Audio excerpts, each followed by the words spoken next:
So UFC 304 goes down tomorrow, literally tomorrow. And I left my predictions real late, so I might as well go for it now.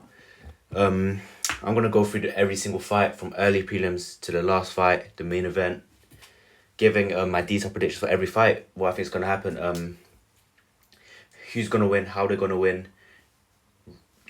what submission they're gonna win with, you know what I mean. And at the end, I'm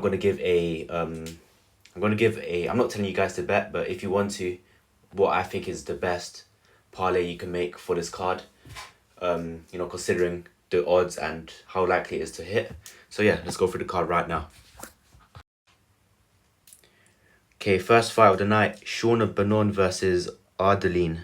I watched Shauna Benon's last fight. I saw it was on the Alan Craig card. Alan Craig card that I remember. I remember Connor was hyping her up like, she was a mad prospect. She's like the real deal, but proper dead fight. She lost to Bruno Brazil by decision, who happens to be fighting on his card as well. She's fighting Ardeline. She's taking this on short notice. I have no idea who she is. I know she's on like a 5-fight win streak. I just checked her record. But the thing is, like, she's beating people with negative records. So I don't know how much do you value that. I don't know. But her last loss was to Wei Li, to be fair. It's not a bad loss. She lost by sub.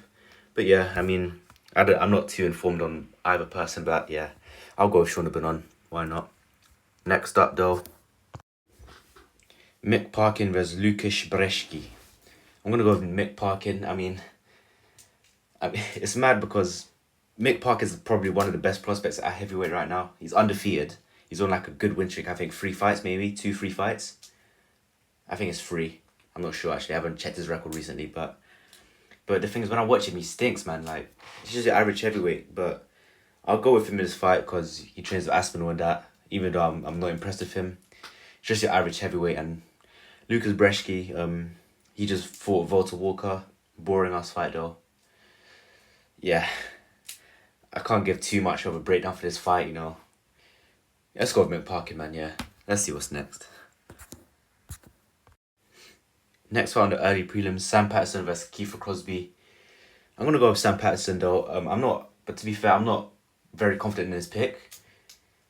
He's a massive favourite, minus 400. I don't agree with that at all. He's pretty good. He's good at managing that distance. He's very long, like 6'2", 6'3", something like that. He's got decent kicks, got good subs. But the thing is, he stands real tall, and his chin's wide up, open in the air. And Kiefer Crosby can crack in his last fight against Kevin Gisette, we saw. He's throwing big ass overhooks, hooks, those type of shots. Pretty good counters as well. But he kind of operates in that boxing range up close. But Sam Patterson's good at keeping that distance. He uses kicks from a distance, like, when someone enters boxing range, he usually backs up, so he keeps that kicking range throughout the whole fight. So I think Kiefer Crosby can catch his chin, but I don't know, it's just whether he can close that distance or not. I don't think Sam Patterson should be such a big favourite though. Yeah, I'm not too confident in this, but I'll go with him to win, probably by decision. Another thing to note though, Patterson doesn't have a great chin. He got KO'd bad 2 fights ago against Yanal Ashmouz. I think that's how you say his name. Yeah, I'll go Kiefer. Keep getting it mixed up. Sam Patterson by decision. Next up. Next fight, Mikhail vs Cap. Crazy that this is on early prelims, which I don't mind because I understand why the UFC are doing it as well. Because I know damn well if they had this on the main card and Duncan vs Rodriguez where this is, then it would actually be empty until the main card. Not empty, but until the prelim start, it's gonna be half empty. Like, fans that do that annoy me so much. Just be there from the start. Was like, you should watch every single fight. I don't understand. Like, you're wasting your money just watching 5 fights for however much you pay. Just watch every fight, but I'm gonna go with Manel Cap. I think he's a bad matchup for Mikhail. The more that I think about it, how I think he wins, I don't know. I think I'm gonna go with decision, Cap by decision. I think he's gonna stuff Mikhail's takedowns early. I think he's gonna sprawl the shit out of his takedowns. I can see that, and I could just see him, I'm sure he's not going to throw many punches, but I could just see Mikhail throw like a jab or two or something. Then Cap just slips off to the side, throws like a nice counter down the pipe, kind of rocks him a bit, wobbles him. Then Mikhail gets a bit bloody on the nose and stuff. That's, I don't know. I think if Cap doesn't get a early finish first or second round, then I think Mikhail will start to pick up the pace, to win the later rounds or start to take over late in the fight. But I'm not sure. I think Cap just going to do his damage. I think he's going to damage him early, maybe even get a finish. I think he's going to drop him, similar to the way Burns dropped Kamzat that one time. That one overhand at the end of the second round. He sort of fell, nearly face planted, but he just used his arms to keep him up, then just shot takedown straight away. Of course, like Mikhail's first instinct is going to be to shoot after getting rocked. So yeah, I think he's going to drop him. Whether he finishes him there or not, I'm not sure. I mean, we'll see, but I would say decision. Close fight though, I would say maybe 2 30-27s and 1 29-28. Clear win for Cap. But I would not be surprised if Mikhail won as well by decision. I don't think he would sub Cap. But yeah, Cap by decision is my pick. I think he's an underdog as well. So I'm picking an underdog. Let's see if I'm right. Next up, we got Auburn Elliott versus Preston Parsons. This is a fight I'm proper torn on. Like, I checked the odds.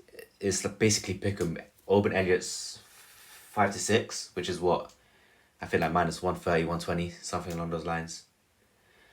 I think it's fair. Like, they're both grapplers. Like, not much. I think I'll say though. I think it's 100% gonna go to decision, without a doubt. I don't think they're great finishes. They don't do much on the ground. I think, but the thing is, Parsons, he got in his last fight against Semmelsberger. He got put in quite a few subs. I don't know if Elliott's gonna sub him or not. I doubt it. I think it'll go to decision. But I'm gonna go with Preston Parsons. He's the underdog here as well, so that's my main reasoning for picking him. Because it's a really close fight. I generally don't know who's gonna win this. But let's go with Preston Parsons. I think he could. His stand-up looked decent in his last fight. Auburn Elliott got cracked by Val Woodburn, which is not a great look in his last fight. I mean, to be fair, he is dangerous. Like, no matter if you think he's good or bad, Val Woodburn, he's not good, obviously, but he's not good. But he's a risky fighter to fight. I would hate to fight someone like Woodburn, like, just crack you out of nowhere. Crazy power, He's a scary fighter to fight. But I think I'll go with Preston Parsons. Split decision, 29-28. On all school cards then. 2 for Parsons, obviously. Yeah. Underdog here, another underdog here as well. So I thought I'd just pick the underdog, yeah. Next up, Modestas Bukauskas versus Marcin Prachnio. I don't have much interest in this fight at all. But I'll go with Marcin Prachnio, another underdog here. I mean, Prachnio has a horrible chin. I wouldn't be surprised if Bukauskas cracked him, but I don't know. I can't trust Bukauskas to get a KO like that. So let's go with Prachnio. Sorry, damn, I keep getting his names mixed up. Prachnio. We'll go with Prachnio. I think you can take this to the ground. Maybe get a submission. I mean, but the last fights they both lost to Vitor Petrino. It's mad because I was never high on Vitor Petrino. I never thought it was that good. I was genuinely thinking of picking Smith to beat him, but I was thinking, like, I know someone's gonna beat this guy's team. I just don't know if Smith's gonna be the guy, so I'll pick Petrino. But then Smith did what he did against Petrino. Then yeah, so I mean, I don't know. I'm gonna go with Prachnio by decision, by using his grappling, boring fight. 29-28 all school cards for Prachnio. Next fight. Cowler Loughran versus Jake Hadley. I'm going to go with Cowler Loughran by ground and pound TKO in the second round. Now, I don't know why. I don't know what Jake Hadley's thinking about taking this fight. Cowler Loughran's built like a bulldozer. Jake Hadley's built like a scarecrow. No takedown defense, just too weak. I just think Loughran's going to bulldoze him. I think he's going to charge at him like a bull. Grab a double leg right in the middle of the cage. He's going to just chuck him across the octagon. Throw him across the cage. You know how Chandler took down Ferguson in the first round, like, Ferguson's legs were flying everywhere. He just charged at him. He went across half the cage. This is exactly what I think Loughran's going to do to Hadley. I think he's just going to dominate him on the ground, overpower him. Like, I don't know how tall both these guys are. Probably not that tall, but I wouldn't be surprised if Loughran's shorter. But I bet he's got double the mass. You know what I mean? Yeah, I just think he's going to overpower him, charge him like a flipping cow, then just outstrength him, then ground and pound TKO him. I mean, I know Loughran couldn't really operate against Lapillus on the ground. I was watching that live, but yeah, he wasn't doing much on the ground, but Lapillus is a big dude, but I don't know, Hadley's an easy guy to attack on the ground, I'm sure. The guy's just skinny, built like a twig. He's moving up, he's taking this on short notice as well, upper weight class. But the annoying thing is, right, as much as I hate this logic, you can't fault it sometimes. It generally does work. Whenever a fighter tends to move up a weight class, there's a divisional skill gap, they say, and it works. Sometimes they get the win most of the time, which is crazy.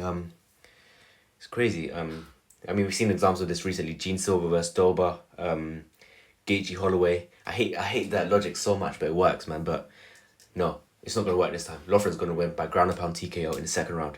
Official prediction. Next up, Molly McCann versus Bruna Brazil. Yet again, I think Molly McCann's a bit of a bulldozer for her division. Actually, it's 155, so strawweight, right? Yeah, Bruna Brazil she looks like too pretty, too small, like too skinny, like no chin. She's one of those, man, like any adversity, she crumbles. She just looks proper weak, skinny, like I think Molly McCann's gonna beat her up, to be honest. First round TKO, maybe against the cage. Then Bruna Brazil gives up. That's my bet. Bruna Brazil's gonna give up on the feet. Even though she's like hitting her arms, Molly McCann's gonna be winning against the cage hooks, but Bruna Brazil's gonna have her guard up. It's gonna be hitting her arms, but she's gonna give up and just fall to the floor. Then TKO in the first round. Yeah. Molly McCann's a bit of a bulldozer for the division as well. Like, she charges at you like a bull. Yeah, that's my first round KO for Molly McCann. Next up, Nathaniel Wood versus Daniel Pineda. I'm gonna go with Nathaniel Wood. Probably one of the better prospects in the featherweight division. He got done proper dirty in his last fight, Wood, against Naimov. Like, nah, I was watching that fight. It was I was watching that fight live. It was crazy. I was like, what's the ref doing? I can't remember what happened precisely, right? But I just remember, like, I can't remember what it was. He grabbed the cage, I think, 3 times or something. Not shot him twice. I think he did something else. I can't remember too well. But and the ref didn't take a single point away. It was a close fight as well. If the ref took a point away, I think it would have been a draw. We could have even won. Like, crazy fight. Daniel Pineda is a bit of a vet. I'm gonna go with Nathaniel Wood. I'm sure he's younger. I'm not sure about the ages. I'm sure he's younger, better. Home crowd advantage as well. I'm gonna go with Nathaniel Wood by decision. I'm going with a lot of decisions on this card. I'm not very confident in that though. But Nathaniel Wood is not really a finisher like that, so let's go with Nathaniel Wood by decision. I think that's pretty smart. 30-27 on all scorecards. Now onto the main card. We've got... I'm going with the massive favourite in Arnold Allen. I don't know how much of a favourite he is, but he is a massive favourite. I think he's gonna win, but you know, I think Giga's a bit of a scary matchup. Because, you know, Allen likes to bounce in and out on the feet sometimes. You know, just as he bounces in, maybe Giga can throw a lethal body kick.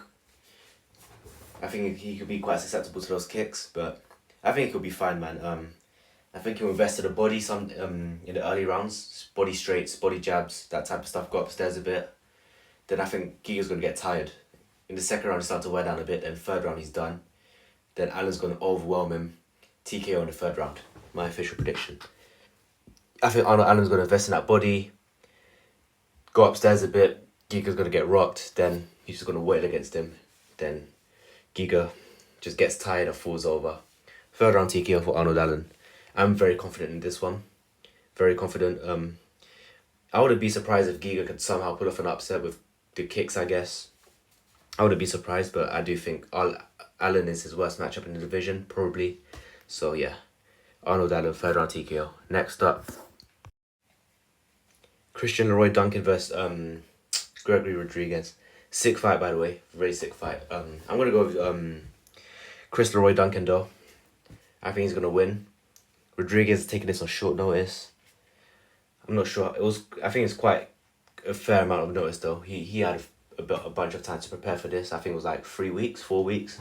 Obviously not ideal, but he's had his time to prepare for this. I don't know how long it was, to be fair. I'm just guessing. I know it wasn't too short because I've seen this fight for a while. But yeah, I'm going with Chris Leroy Duncan. I'm high on Chris Leroy Duncan, right? I think he's good, really good. I've been impressed in his last 2 fights. Dennis Tululin and what's his name? Who did he last fight? Brenson Ribeiro. Claudio Ribeiro, that's it. There's bare Ribeiros in the UFC right now. Yeah, he's high level, man. Like, when Ribeiro was against the cage, he was, grabbing both wrists, knee to the body, that type of stuff. Like, good spinning back kicks. I don't know if he's good. Maybe. I don't know if he's going to finish Rodriguez. I'm not sure if he's going to finish Robocop. I wouldn't be surprised if he did, but I'm going to go with decision for Chris Leroy Duncan. Pretty close fight, but pretty clear, I'd say, if that makes sense. 29-28. Clear. Can't speak, man. Clear 29-28 for Duncan in a good fight. It's going to be a great fight. Rodriguez doesn't have a great chin. He's taken a lot of damage in his career. He got KO'd stiff not too long ago. About a year ago, to be fair. A bit more than a year ago. Yeah, I'm going to go with Chris Leroy Duncan. I'm gonna say Chris Leroy Duncan scores a knockdown in this fight as well. Maybe the first round. But Rodriguez isn't hurt. He just pops right back up after. But scores as a knockdown, then he wins 29-28 on all 3 scorecards. Next up, Paddy versus Bobby Green. I'm going to go with Paddy Pimblett by split decision. I know Bobby Green's easily finishable, but hear me out, right? I think, because what a lot of people are saying who are picking Bobby Green, that he's going to just piece him up on the feet, right? He's going to snap him with the 1-2, bloody nose Paddy everywhere, like rocking, I guess, getting rocked by the 1-2 and all that. But what I think is going to happen is, I do think Green will land his jabs, his straights down the pipe. I think Paddy will be fine. I don't think he will look damaged or really hurt, if you know what I mean. But what I do think will happen is that his head's going to get snapped back. His head's going to snap back all over the place. Then it's going to look appealing to the judges. But in the same round, I think Paddy's going to score a takedown or beat him up on the ground a bit, or even just out damage him on the feet with a bigger shot, more damaging shot. I think this is what it's going to be like for the rest of the fight. These type of rounds, close, but Paddy just does a bit more. But because Bobby Green is snapping Paddy's head back, it's going to look a bit more appealing to the judges. So yeah, Paddy Pimblett by split decision. I think he's going to beat him up a bit on the ground though. I think he's going to ground and pound him a bit. Maybe even get a sub. I'm not sure if he's going to sub Bobby Green, but yeah, Paddy Pimblett by split decision. I would not be surprised if Bobby Green wins either. I can see him finishing Paddy. I don't know. Green seems like a bit of a scary matchup for Pimblett. I don't know about you guys, but yeah, Paddy Pimblett, split decision. Even though there's going to be a lot of people calling it a robbery, but it's going to be pretty clear win for Paddy, but it's going to be split decision, but he's the rightful winner. Then people are going to call robbery on Twitter. My official prediction. Next up, on to the big boy fights now. Aspinall versus Blades 2. I'm going with Aspinall. I know this sounds boring, but I'm going with Aspinall KO in the first round. I do see it. I see Blades going outside. I think Blades is going to gain a lot of fans after this, but not necessarily because he puts up a good fight, but I think fans are just going to feel bad for him. But at the same time, like when this fight got announced, I was thinking, Blades might have something for Aspinall. If he somehow gets him down in the first round and holds him there for the rest of the round, who knows what Aspinall's like in the second or third round? We don't know. That's the thing about this fight. Blades has been there. He's had his 5-round wars. I don't know about wars, but he's had his 5-round fights. He's been in the later rounds quite a bunch of times. He's had main events and all that. But I don't think he's going to get him down, Blades. And I think he's going to get pushed up against the fence. He's going to get leg kicked. Then he's going to fake a jab. Aspinall's going to fake a jab. I'm doing this right now. I'm picturing this right now. Fake a jab. Blades goes to parry. Right hook, right on the chin. Blades wobbles, falls right over. Couple hammer fists from Aspinall within 2 minutes. Brutal KO from Aspinall. Then people are going to feel bad for Blades. He's going to gain a lot of fans. Yeah. I like Blades though. I don't want to see him go out like this. But I do want Aspinall to win because I want the Jones-Aspinall fight. Imagine the tweets Jones is going to make if Blades wins or has some sort of success. Like, oh, you guys think this guy's going to beat me? Imagine what I would have done to him. Like, those tweets annoy me so much. Like, it's completely different stylistic matchups. I think Jones is a much easier fight for Aspinall than Blades is, which is really annoying. He should not be in this fight in the first place, but hey, whatever.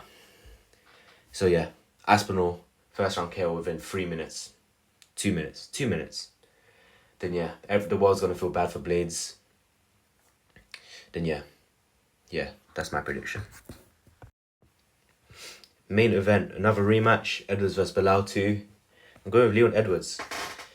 I know there isn't much to base this off of, given Leon's recent fights, but I'm going with Leon by TKO.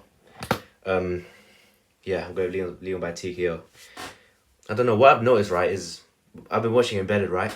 Bilal's been practicing boxing in this close range, but I don't see how that's going to help him. Unless he somehow manages to close that distance against Leon, yeah, right? That's not going to come in handy. That's not what he should be training, I don't think. He should be learning to cover that distance. I mean, then again, I haven't been in this training camp. I don't know what he's doing. I can't speak for him. But yeah, if that's what he's been training, just boxing in this close range, I've got Leon all day. And I just think, you know, people look at Leon's record, right? They don't see many finishes, but then they think they can go in the cage with Leon and be like, yeah, I'm fine. This guy's not going to hurt me at all. He's not going to damage me. But I could tell. I could just tell. Even though I haven't been in there with Leon, of course, I could just tell his kicks sting. They're heavy. I could tell he's got shins of granite. Whenever he hits you with those leg kicks, like, you feel them, and he just can't cross the distance against this guy. He's too good at managing that. And in the first fight, it just seemed Bilal couldn't cross that distance. So if he's not been working on that, then I don't think he's going to win. And I hope Leon wins. I'm a massive Leon fan. So, but yeah. And I think Leon by TKO, we saw how he was letting his hands go in the first fight. And I think he's going to do it again. I could tell, I've been watching all this media day stuff, all this Embedded. You could tell Leon finds Bilal proper annoying. Like, he just wants to, he wants to beat this guy up. He wants to shut him up. But against Colby, I guess he was more like he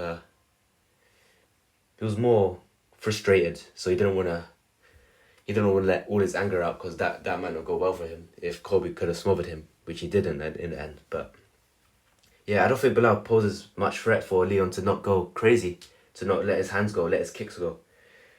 So yeah, I'm going with Leon Edwards by third round TKO. How I think he's going to win,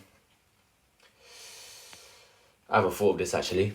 I think he's going to just chew up his legs, chew up his body with kicks in the first and second rounds, piece him up with a jab, then 1-2, as Bilal tries to go for a leg kick or something, or body kick, Leon leaps in straight down the pipe, ground and pound shots. Leon wins by third round KO or TKO. I don't know what it's going to be called, but yeah, that's my prediction for the main event. But now let's get into my parlay, what parlay I would recommend for this card. So this is my parlay builder for the entire card, and I went a bit ambitious because it's a pay-per-view. For pay-per-views, I go a bit ambitious because why not? You know, why not? So Elliott vs Parsons to go the distance. I'm proper confident in this. This is already at good odds, so definite one I'm gonna add. Loughran by finish, McCann moneyline, Allen moneyline, Chris Leroy Duncan, Aspinall KO in round 1, and Edwards moneyline for plus 9464. I prefer the American odds for some reason, because, you know, those are what they use in the UFC for fighter odds, and I just got used to that way. But yeah, but the reason I've gone for just the money line for these four fighters, Molly McCann, Arnold Allen, Chris Roy Duncan, and Edwards, is because I'm not sure how I think they're gonna win, if they do win anyways. I'm not sure how they will get it done, so that's why I just went with their money lines. But you know, I checked a little bit on this myself, so obviously you don't have to follow this, but if you were to make a bet, this is what I'd recommend. And yeah, this is my entire breakdown and predictions of the entire 3 or 4 card, plus my parlay builder. Thank you for watching. Goodbye.